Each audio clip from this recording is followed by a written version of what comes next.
All right guys, and we're back into session 4 now. We've spent a lot of time focusing on balance and understanding how to be on the hands, how to manipulate body positions to be able to stand and balance when we're on the hands. So we're gonna take a little bit of a shift in our learning and we're gonna jump into the press handstand work. So go through a warm up, make sure you do some wrist stretching, get some flexibility in there, get some wrist strengthening in there. At this point, you should really have a good idea of what things you need to incorporate in your warm up so that you're having a successful training session. Do the things that are gonna help. I'll give you guys a couple extra little drills that we're gonna do, and then we're gonna jump into some press work for today.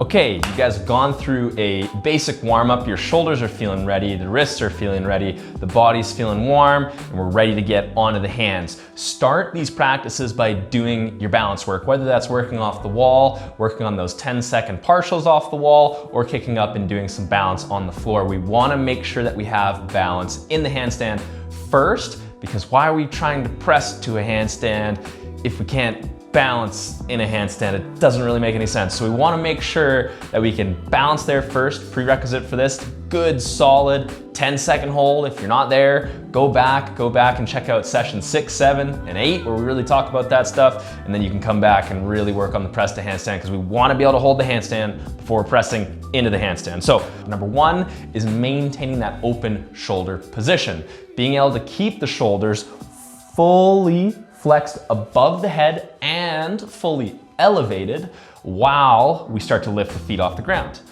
We have to be able to keep the shoulders in that position. And then the other thing we gotta think about is we gotta think about keeping our legs nice and close to the body. So this is where having flexibility in the hamstrings and the ability to be strong at the end range of core, which is called compression, to be able to pull the legs into the stomach is gonna be really important. In between sets of handstand work, we're gonna incorporate some compression. So let's say you're up on the wall and you're doing a 10-second partial as a warm-up. So we're here, we go into our handstand, we hold for 10 seconds. 1, 2, 3, 4, 5, 6, 7, 8, 9, 10.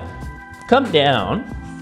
And then we're gonna attack the flexibility and the compression portion of getting ready for the press.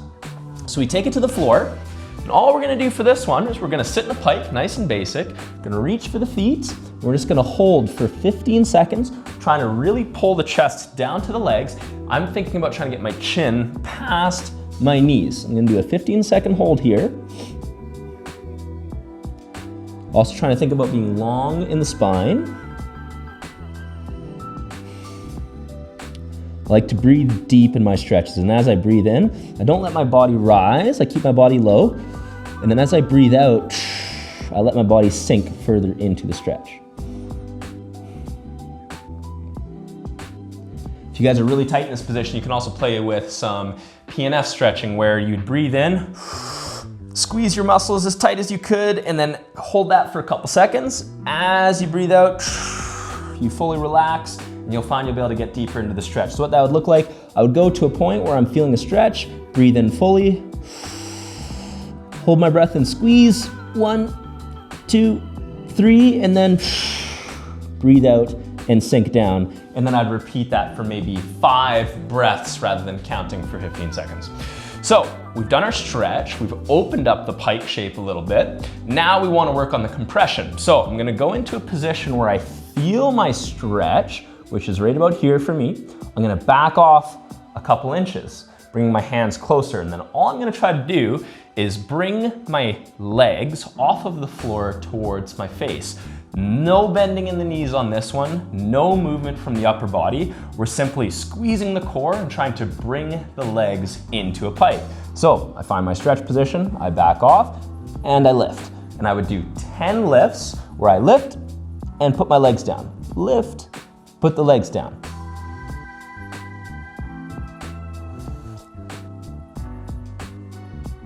Ten reps there, trying to get those legs in as close as I can. Once I'm done with that, I would maybe move on to my next progression, which for me, I'll do a handstand on the floor. And 10 seconds here. 1, 2, 3, 4, 5, 6, 7, 8, 9, 10. After I'm done, my handstand on the floor, I'm gonna bring it back down, and I'm gonna work on my stretching again. I can do the pike one again and work on the pike compression. The other thing I can do is I can also work on going into a straddle shape. So for the straddle one, I'm opening up into 90-degree straddle. I'm gonna reach into the middle, and for this one, I'm gonna do the same PNF that we just talked about in the straddle, or in the pike rather. I'm gonna reach forwards as far as I can till I start to feel that stretch. I'm gonna breathe into my belly. Fully breath in, hold and squeeze. 1, 2, I can even lift my arms off the floor. 3, and then relax. 3 to 5 second hold as you guys breathe in. Here's another one. Breathe in. Squeeze strong. 1, 2, 3, 4, 5. And fully relax. Each time, trying to get that stomach further down to the ground. In that squeeze, I'm trying to squeeze my bum, my legs, my belly, everything as tight as I can, so that when I relax, I can further sink down into the stretch. Now, we've opened up the straddle, we stretched it. We're gonna also work on the compression here, straddle compression. So again, I'm gonna reach forwards till I feel a stretch. I'm gonna back off a little bit. Once I back off, the goal here is to try to have the hands directly in between the feet, or if you can, to reach a little bit further. This one is a little bit more challenging. It's gonna use more hip flexor than core, but we also really need those hip flexors to be strong if we're looking at the straddle press or if we're looking at something like a stalder. So hands on the ground again, and then simply pulsing like we did before in the pike, where we lift and put the feet down. We're gonna go for 10 reps of that one.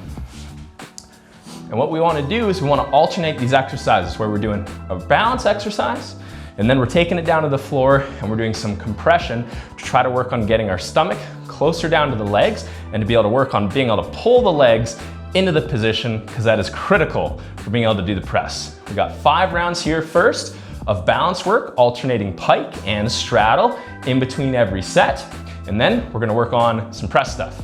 All right, we're out of the gym, we're in the kitchen, and what we wanna have is we just wanna have some sort of surface that we can put our hands up on, push into a support, and have our feet off the ground. What we're gonna work on is what's called a box press. So we're starting in a support position, and we're lifting up, and we're seeing how high up can we lift our bum. So our compression is gonna be tested on this one, and it's also gonna be important to have that shoulder strength happening. So what it's gonna look like is we're gonna put our hands on the edge of the counter, or whatever you got. We're gonna go into a support position, and here, I'm not gonna walk my feet up, I'm gonna press my feet up, and I wanna see how far up can I press before I come back down. A good goal on this one as you're starting out is just see if you can push and get your hands to about the middle of your legs. If you got that one, let's try to push and get the hands to about the middle of the knee. If we can get there, we're gonna try to push past the knee. We're gonna try to get the edge of that counter, and we're gonna try to get it to the middle of our shins. If you're really strong, you'll be able to get it down to your toes, but this one is very easy to scale in the sense that we can just measure where are we able to push the edge of the counter to, where can we get those hands to. For this one, we're gonna go anywhere from 2 to 3 sets of 3 to 5 reps. Again, start in your support, press up, and at the top, hold for a moment before you come back down. You're gonna feel the core working really hard at the top to be able to press into that shape, and we wanna spend time there to make sure that it starts to get stronger. So 2 to 3 sets, 3 to 5 reps on this exercise. Take lots of rest in between, and I'd recommend stretching in between. Don't do more core compression because your core is gonna just be absolutely crushed. Do some stretching to try to open up the position. And that's your press work for today. All right guys, inner challenge for the day. We're gonna work on some shape stuff in the handstand, a little bit more advanced balance stuff. We're gonna try doing single leg tuck and then a double leg tuck, and we're gonna see how you guys make out. So we're gonna start by kicking up into the handstand position, maintaining that open shoulder shape that we've been practicing and emphasizing so much. Then we simply wanna be able to just create movement from the leg. As we go into a tuck, what's gonna happen is you're gonna have to fight really hard with the traps to stay in the position. So, hands on the ground, go ahead, kick up into the handstand, and from here, all we're gonna try to do, keep those shoulders tall, keep the shoulders open. We're gonna lower one foot down into a single leg tuck until it's by the knee, and we're gonna extend back up, trying to keep the body nice and tall as we lower the foot down. Into the position. Now if we can get a single, we're gonna try a double. This one, It's tempting to think about bringing the heels into the bum. We don't want to do that. What we want to do is we want to try to think about bringing the knees into the chest. You guys can do reps, or you can hold the position at the bottom. And that's everything for session number 9, guys. The first session of phase 4, where we're learning the basics of the press to handstand, building the strength for the press to handstand, and getting ready for that harder press work on the floor. Tag me in your work on Instagram as always. Subscribe to the channel and hit the bell so you guys know when these videos are being dropped. Hope you're keeping well, and thank you for watching the videos as we learn these handstands together. See you guys in the next one. Peace.